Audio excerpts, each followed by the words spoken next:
Hello everyone! Welcome back to my channel, Tax Tutorials for MSME.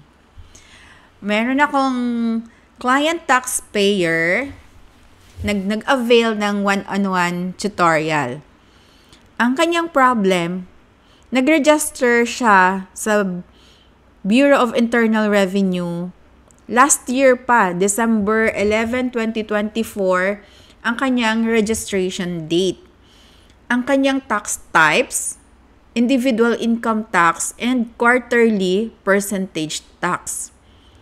Ayon sa kanya, nagpa-assist lang siya ng registration of business. Ang kanyang line of business pala, Transportation Network Vehicle Service or TNVS. Meron kasing reminders dito sa Certificate of Registration. Ignore na lang natin itong number 1 na annual registration fee dahil inalis na yan noong 2024 through Ease of Paying Taxes Act. Dito tayo sa number 2. Filing of required tax returns to conform with the above tax types, whether with or without business operation to avoid penalties. Balik tayo dito sa kanyang tax types. Kanyang tax type dapat na due na noong January 25, 2025. Kasi registered siya December 11, 2024, di ba? So, ang covered na quarters, fourth quarter na lang.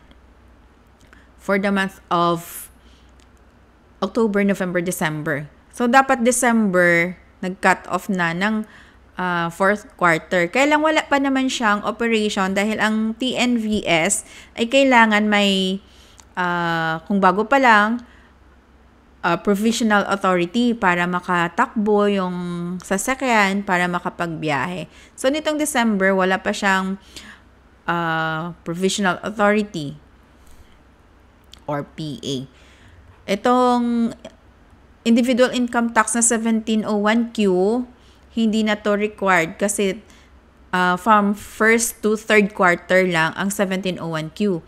Ang dapat na due na tax type itong individual income tax, annual income tax return.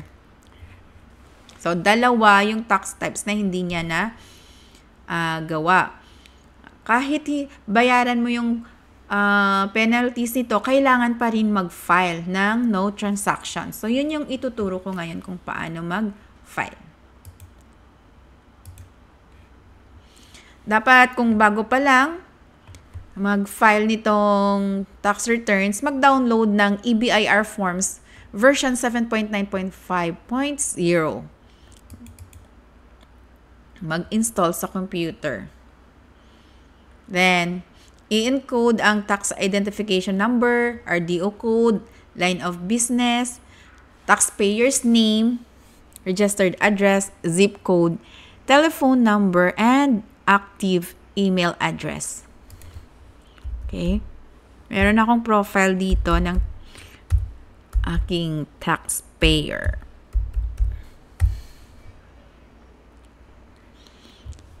Transportation Network Vehicle Service.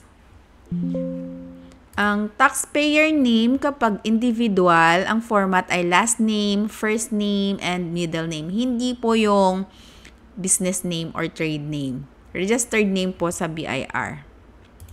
At nasa taas siya ng Certificate of Registration. Iba naman yung trade name. Ito yung trade name.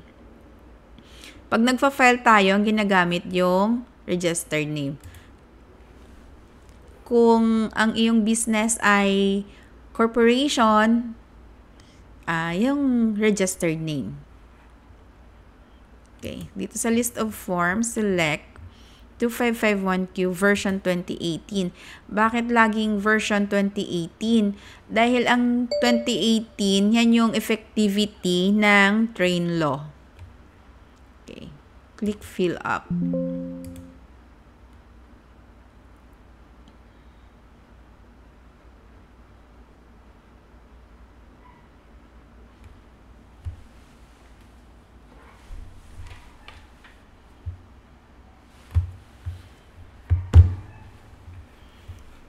Dito tayo sa calendar. Ang ating i-file ay for the year 2024 pa. Fourth quarter. Dahil initial filing niya ito, kailangan mag-choose ng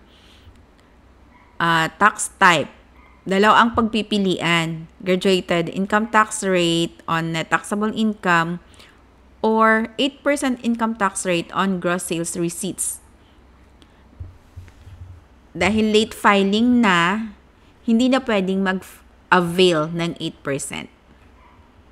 Ang 8% dapat ina-avail upon registration, upon initial filing, pero pag late na, hindi na pwede.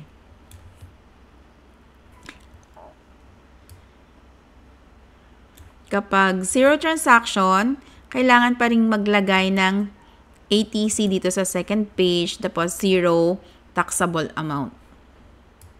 Pag hindi nalagyan yan, hindi yan mag-validate. Click Save. Click Validate. Okay. Dahil ito ay no transactions at late na, dapat ito ay dalhin sa BIR para for computation of compromise penalty. So, pagdating dun sa BIR, sa Officer of the Day, lalagyan niya ng, compromise penalty. 1,000 dito sa compromise penalty. 1,000. Tapos, sasabihan ka niya na i-file sa EBIR form at bayaran sa bangko. Pag late payment kasi, kailangan may approval sa BIR. Okay. Click Save. Click Validate.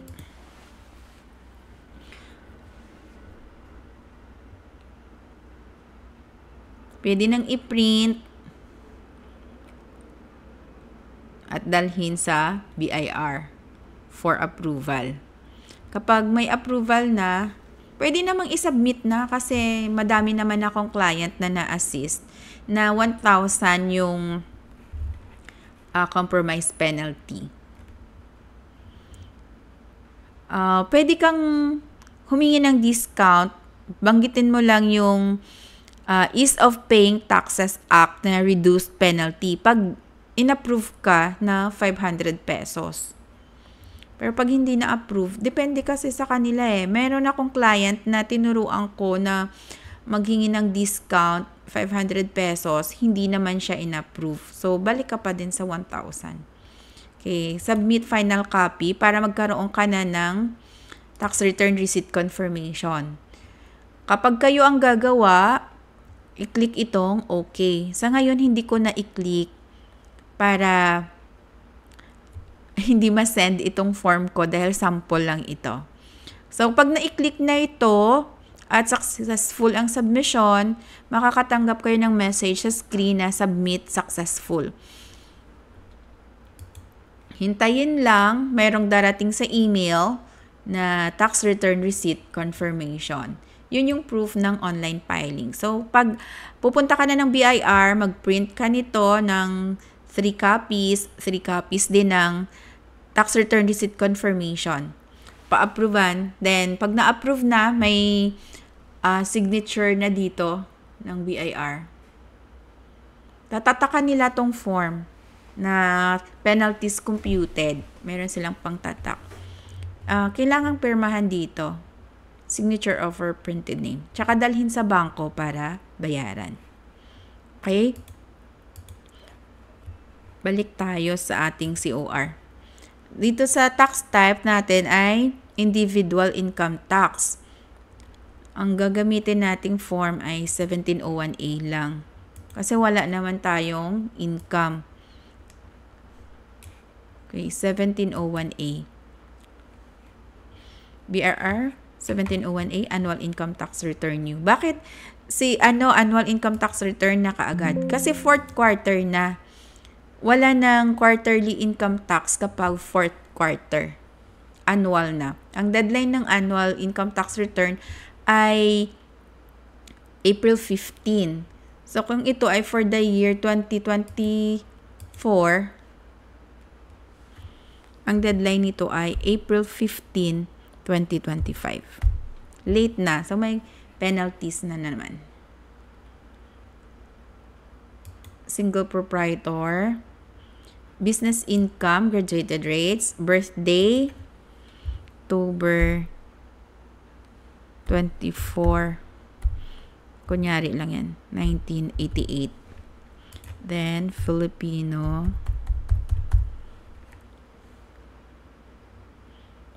taxpayer is legally separated. Yung client ko legally separated eh. Dito sa number 19, kapag nag-select tayo dito ng business income graduated rate sa number 7, automatic na siyang mag-choose ng graduated rates with OSDS method of deduction.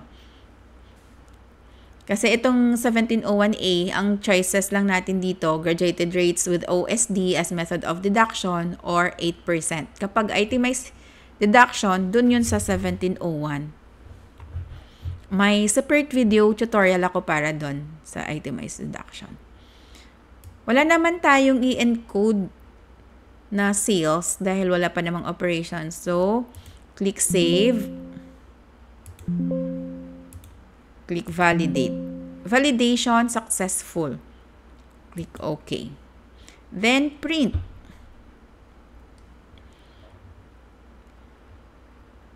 Dahil late ito, meron na namang compromise penalty. So, pag zero sales, zero transaction, ang minimum na compromise penalty is 1,000 pesos. Then, click save, click validate. Okay. Mag-print nito ng 3 copies. Dalhin sa Bureau of Internal Revenue para for approval of compromise penalty. Pwede na rin mag-submit para meron ng kopya ng tax return receipt confirmation. Then, click OK.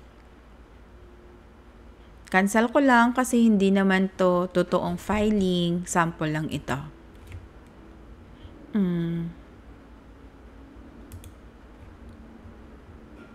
Click OK ko muna. Hindi naman siya ay! Naku, bakit na-send? Sorry. Magkakaroon ng ano. Kung sa bagay, wala namang akong tin na ano dyan.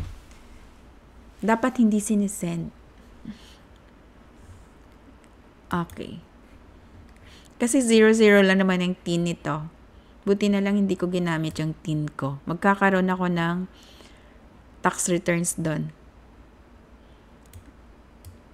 Wala din ako matatanggap niya na email kasi sample lang din naman tong email ko. Okay. Mag-print na lang. Sige, mag-tutorial ako ng paano mag-print. Kung hindi naka-attach sa printer, mag-print na lang muna ng PDF. Legal size, okay. Then print. Pwedeng sample 1701A 2024 page 1. Save. Then page 2, i-highlight lang siya, then change to page 2, click print, PDF, print,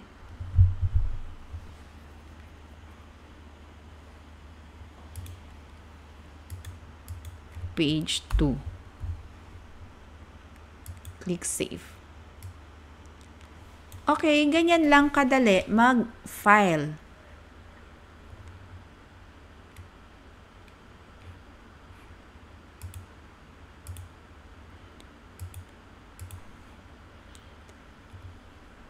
Kung may questions kayo or gusto nyong magpa-assist sa akin, mag-PM lang po kayo sa aking FB page, Tax Tutorials for MSME. Kung napanood nyo po ang video na ito, please click subscribe. Pwede kayong mag-comment para alam ko na napanood nyo ang video na ito. Thank you so much. Bye!